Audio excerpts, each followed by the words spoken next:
Dobré ráno, je streda 23. januára a vy opäť počúvate náš pravidelný Interes podcast.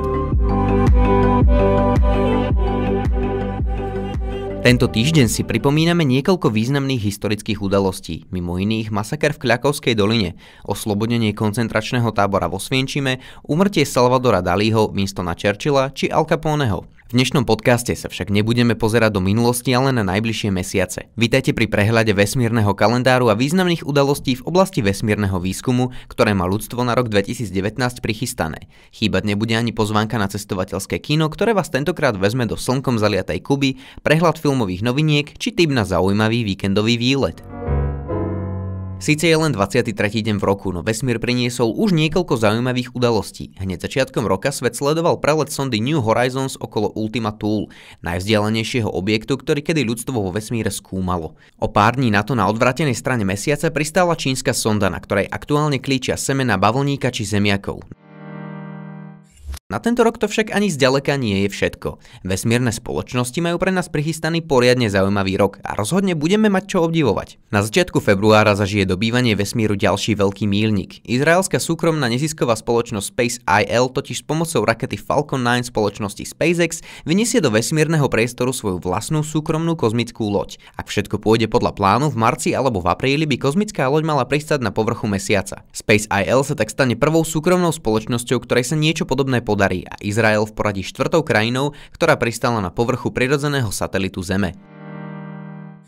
O skúmanie mesiaca je v aktuálnom období akýsi priveľký záujem. Ku krajinám, ktoré dokázali pristáť na jeho povrchu, sa možno čoskoro pridá aj India. V apríli tohto roku sa totiž k jeho povrchu vydá sonda Chandrayaan-2. Misia, ktorá preložená z hindštiny znamená mesačná loď, môže znamenať, že sa do zoznamu pristátí na mesiaci zaradí ďalšia ázijská krajina. Indický rover by mal na mesačnom južnom pole pristáť ako druhý v histórii ľudstva.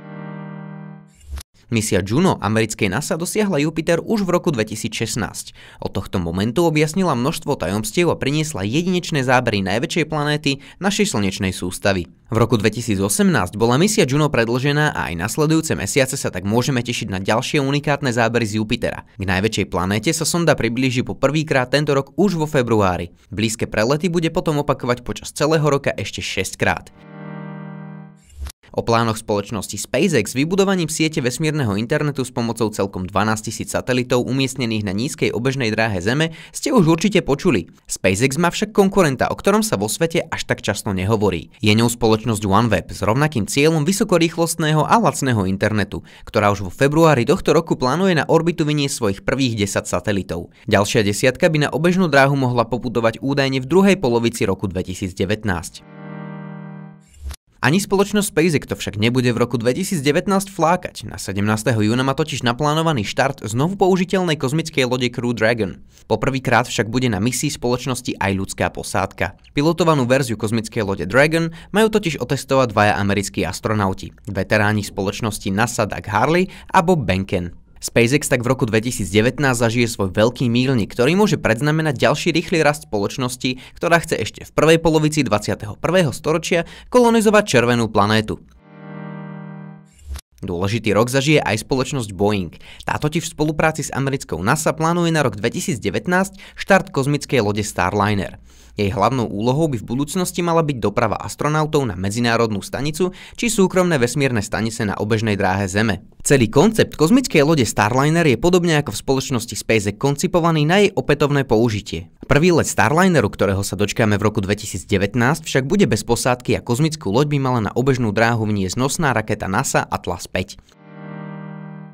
Začiatkom novembra sa k Slnku priblížila sonda Parker Solar Probe a prekonala niekoľko rekordov ľudstva. Dosiahla najväčšiu pohybovú rýchlosť a k centru našej slnečnej sústavy sa priblížila najbližšie zo všetkých človekom vytvorených mechanizmov. V aktuálnom roku aj v tých nasledujúcich bude Parker Solar Probe navyše svoje rekordy ďalej prekonávať. Misia sondy totiž spočíva v obletovaní Slnka a neustálom približovaní k jeho povrchu. Najmenšej vzdialenosti k Slnku dosiahne sonda začiatkom apríla a potom i začiatkom septembra.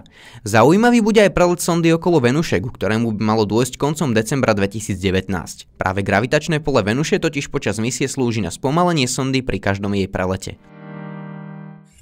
Podobne zaujímavý ako úvod roku 2019 bude v prieskume vesmíru aj jeho záver. V decembri 2019 by totiž mala odštartovať misia čínskej vesmírnej agentúry Chang'e 5. Má ísť vôbec o prvú návratovú čínsku misiu, ktorá by mala na zemský povrch priniesť mesačné vzorky pôdy. V decembri 2019 by tiež mala z povrchu asteroidu Ryugu vyštartovať japonská sonda Hayabusa 2. Vzorky z asteroidu, ktoré by mala sonda doručiť na Zem v roku 2020, majú priniesť nové poznatky o vývoji slnečnej sústavy či pôvode vody a života na Zemi. Jednu z posledných krajín, kde na každom kroku možno cítiť závan socializmu, môžete nájsť uprostred Karibiku. Kuba okrem zaujímavej spoločnosti láka aj na slnkom zaliate dni, veselé karibské rytmy, ulice plné pestrofarebných veteránov, bary plné prvotriedneho rumu a ručne šúlaných cigár. Expedíciu na Kubu môžete zažiť v cestovateľskom kine 12. februára v košickom kine Úsmev. Zoberie vás na ňu cestovateľka Katarína Líšková, ktorá vám okrem kubánskych krás ukáže aj nízku životnú úroveň miestnych, cenzúru či dlhé rady v potravinách, na ktoré sme boli pred 10 ročiami zvyknutí aj na Slovensku. Hovorí, že Kubánci sú jeden z najvynaliezavejších národov na svete a Peoplemetre ukazujú, že aj jeden z najšťastnejších. Je to len fraška, alebo si tento život naozaj dokážu užívať so svojou karibskou noblesou?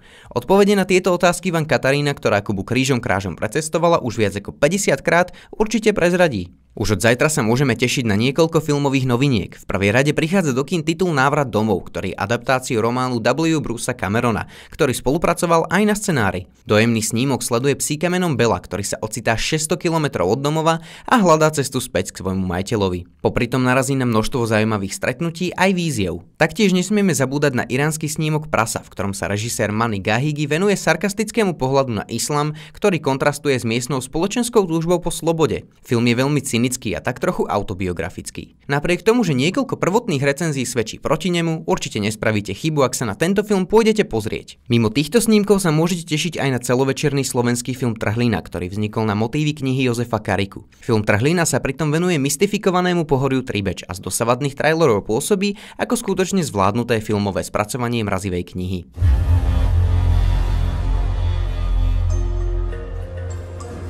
Ja som to prežil. Nosím v sebe niečo, čo sa musím podeliť. A vy ste ten pravý. Obchodný reťazec na Novom Zélande len nedávno prepadol novému trendu s názvom nahé nakupovanie. Jediný, kto sa však v obchodoch odhaluje, je potravinový sortiment, a to konkrétne zelenina a ovocie. Reťazec New World sa totiž pri balení ovocia a zeleniny úplne vzdal jednorázových plastov. Aby produkty ostávali stále čerstvé a svieže, neustále ich kropí vodou. Ak si myslíte, že zbavenie sa plastových obalov je pre spotrebiteľa obmedzujúce, ste na veľkom omyle. Obchodný reťazec monitoruje vo svojich predajniach nárast predaja až o 300%.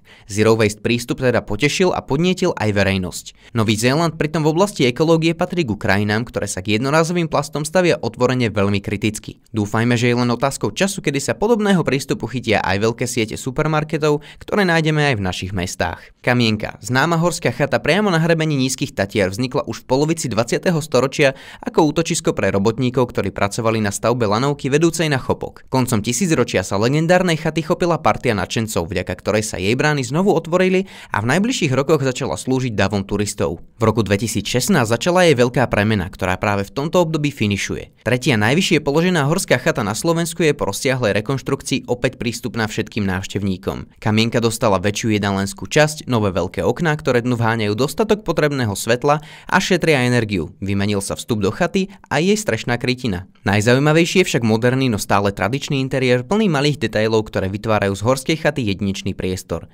Ak ste túto zimu na Chopku ešte neboli, mali by ste to rýchlo zmeniť a známu Kamienku navštíviť. Dnešný Interes podcast je opäť na konci. Prajeme vám pokojný zvyšok týždňa a príjemný víkend.